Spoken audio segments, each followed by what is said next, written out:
Avui farem un caneló cruixent de jarret de porc amb mango i salsa de ceba.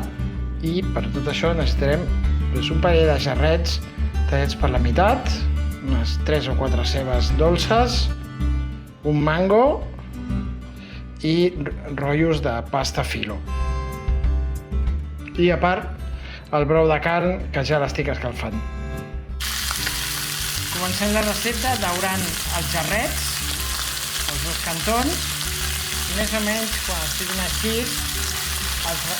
retirarem el greix que ens sobri i ho cobrirem amb brou de carn. Ja hem retirat el greix, ho hem pràcticament cobert amb el brou, ho tapem i deixem coure unes 3 hores.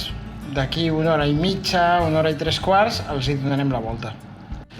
Posem a coure la ceba, la volem ben tova i potxadeta, i perquè no se'ns cremi i puguem estar fent altres coses, hi hem posat una mica d'aigua. Això ho deixem tabar, que s'estovi, i d'aquí un parell d'hores, més o menys, li fem una ullada. Hem tingut la ceba més o menys un parell d'hores llargues, i ara, per donar-li un toc agradós, en comptes de posar-hi sucre i vi ranci, que avui vi ranci no en tinc, hi he posat un bon raig de conyac, perquè s'ha evaporat, i ara hi he tirat una mica de garnatxa de l'Empordà. Un toc dolç, però també una mica arranciat. Ara deixem que s'evapori l'alcohol i sense que se'ns acabi el líquid, ho triturarem i ho reservarem.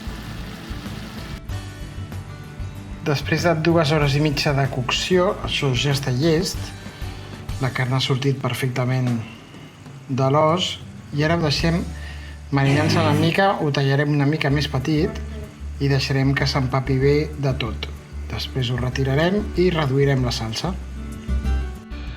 Estirem la fulla de la pasta filo, no la utilitzarem tota, posem la carn aquí amb uns talls de mango i ara ho enrotllem, fem un parell o 3 de voltes.